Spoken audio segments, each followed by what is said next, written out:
अस्सलाम वालेकुम व्यूअर्स, कैसे हैं आप लोग। उम्मीदें खैरियत से होंगे। आज की इस वीडियो में बात करेंगे मल्टी डायमेंशनल अरेज के बारे में। यहाँ पे सबसे पहले हम देखेंगे मल्टी डायमेंशनल अरेज क्या होती हैं, और उस सेकंड पे हम देखेंगे कि इसको किस तरीके से हम कोड करते हैं। तो आइए सबसे पहले यहाँ पे एक पिक्चर देखते हैं मल्टी डायमेंशनल अरेज की।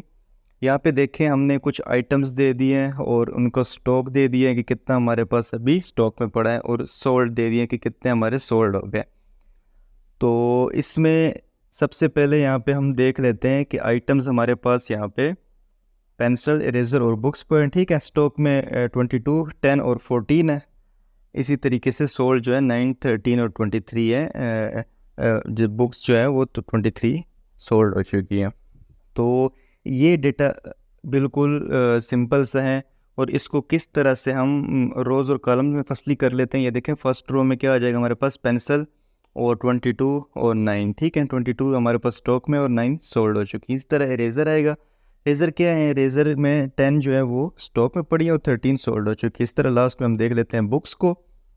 बुक्स हमारे पास 14 इन स्टॉक पर ही है और जो सोल्ड हो चुकी है वो 23 है। यहाँ पे देखें, रोज़ और कॉलम में मैंने इनको कर दिए हैं ताकि ये थोड़ा सा आप लोगों को आसानी हो। अब एक नेक्स्ट चीज़ हम देखेंगे कि ये देखें, इस जो नेक्स्ट पिक्चर है इसमें मैंने इसको इंडेक्सेस में कर दिया है। मैंने आपको पिछले लेक्चर में बताया था कि अरेज को जब भी हम यूज़ करेंगे तो अरेज का जो पहला आइटम होगा वो इंडेक्स 0 पे स्टोर होता है।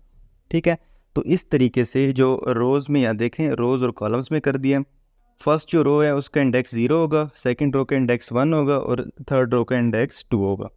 इसी तरीके से कॉलम यहाँ पे दे दिया मैंने। फर्स्ट जो कॉलम होगा उसका इंडेक्स 0 होगा, सेकंड कॉलम का 1 होगा और थर्ड कॉलम का इंडेक्स जो है वो यहाँ पे 2 होगा। अब इस रोज़ और कॉलम्स के ज़रिए हम किसी भी सेल को किस तरह ले सकते हैं, ये देखें, कॉलम 0 और रो 0 पे हमारे पास पेंसिल पड़ी है। ठीक है, इस तरह रो 0 और कॉलम 1 पे हमारे पास 22 पड़ा है जो कि पेंसिल का स्टॉक है, और इसी तरह रो 0 और कॉलम 2 पे हमारे पास पड़ा है 9 जो है सोल्ड हो चुकी है हमारे पास पेंसिल। तो इसी तरीके से हम किसी भी इस तरह की टेबल से, या इस तरह की, जब हम इसको अरे में कन्वर्ट करेंगे, अरे में से किसी भी आइटम को प्रिंट कराने के लिए हम उसके इंडेक्सेस देंगे कि वो किस रो में और किस कॉलम के किस इंडेक्स में वहाँ पे मौजूद है। तो चलिए आइए इसको अब कोड के ज़रिए देखते हैं कि हम मल्टी डायमेंशनल अरेज को किस तरह से कोड करते हैं। यहाँ पे सबसे पहले हम मल्टी डायमेंशनल अरेज देखते हैं कि इसको कोड हम कैसे करेंगे। उसके लिए हम यहाँ पे एक वेरिएबल बना लेते हैं जिसमें हम मल्टी डायमेंशनल अरे को स्टोर करेंगे। फॉर एग्जांपल यहाँ पे मैं नाम देता हूँ इसको बैग का। ठीक है, जैसे हमने पिछले लेक्चर में पढ़ा था अरेज का। अब यहाँ पे सिंटैक्स क्या है कि एक अरे बनाएंगे जिस तरह से हम पिछले लेक्चर में बना चुके हैं, और अब इस अरे के अंदर हम अरेज बनाएंगे। मल्टी डायमेंशनल का क्या मतलब है कि एक अरे होती है, ठीक है, उसके अंदर फिर अरेज होती है। तो यहाँ पे क्या करेंगे, उसी तरीके से अरे एक और बनाएंगे, और यहाँ पे हम आइटम, जैसे सबसे पहले हम पेंसिल स्टोर कर लेते हैं, और यहाँ पे नेक्स्ट में आगे उसका स्टॉक स्टोर कर देते हैं जो हमारे पास 22 है, और लास्ट पे एंड पे हम यहाँ पे स्टोर कर देते हैं कि हमारे पास जो इसका सोल्ड हो चुका है स्टॉक वो यहाँ पे 9 है। तो ये देखें, ये हमारे पास हो गई यहाँ पे फर्स्ट अरे। ठीक है, इस तरीके से हम सेकंड अरे भी, ये देखें, फर्स्ट अरे के अंदर हम अरेज बनाते जा रहे हैं। ठीक है, इसको कहते हैं मल्टी डायमेंशनल अरेज। अगर हमने बहुत सारे अरेज के अंदर अरेज स्टोर करनी होगी तो उसके लिए हम मल्टी डायमेंशनल अरे का वर्ड यूज़ करेंगे, और उसका सिंटैक्स कुछ इस तरह है। अब सेकंड पे हमने दूसरी अरे बनाई है, और यहाँ पे हमने ट्रेजर स्टोर कर दिया है, और इसकी स्टॉक जो है वो 10 स्टोर कर दिया है, और इसी तरह जो सोल्ड हो चुकी है वो 13 है। और लास्ट पे यहाँ पे बुक्स का हम बना लेते हैं कि बुक्स यहाँ पे स्टोर कर दी है, उसी पे जो स्टॉक है उसका वो 14 स्टोर कर दिया है, और इसी तरह जो सोल्ड हो चुकी है हमारे पास वो 23 है। तो इस तरीके से ये मल्टी डायमेंशनल एक अरे बन गई है। अब इसका कोई भी आइटम जो है वो प्रिंट करने के लिए हम क्या करेंगे, इसका आइटम प्रिंट करने के लिए हम सबसे पहले यहाँ पे एक इक्वल लगाएंगे, और उसके बाद हम देखें अरे का यहाँ पे वेरिएबल दे दिया जो कि बैग था हमारे पास।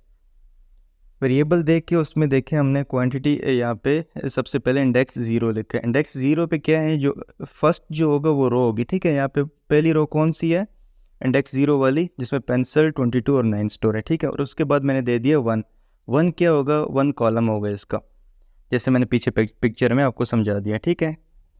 रो 0 और कॉलम 1 पे क्या चीज़ यहाँ पे स्टोर है, 22 स्टोर है, ठीक है। देखिए रो 1 है अरे की और कॉलम 2 पे 22 यहाँ पे स्टोर है। तो चलिए यहाँ पे देख लेते हैं कि प्रिंट दे देते हैं कि total number of pencils in stock जो है हमारे पास वो इतनी है। तो यहाँ पे एक स्पेस दे देते हैं और अब इसको हम क्या करेंगे, यहाँ पे प्रिंट दे देते हैं। जैसे यहाँ पे रिफ्रेश करेंगे हम इसको, ये देखें total number of pencils in stock हमारे पास 22 है।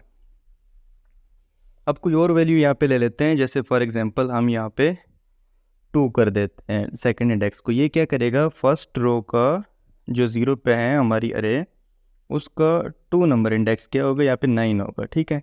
यहाँ पे मैंने सोल्ड कर दिए, ये देखें अब ये होगा कि नंबर ऑफ पेंसिल जो सोल्ड हो चुकी है वो 9 है। तो इस तरीके से हम इस मल्टी डायमेंशनल अरेज में मुख्तलिफ़ किस्म की वैल्यूज़ को प्रिंट कर सकते हैं।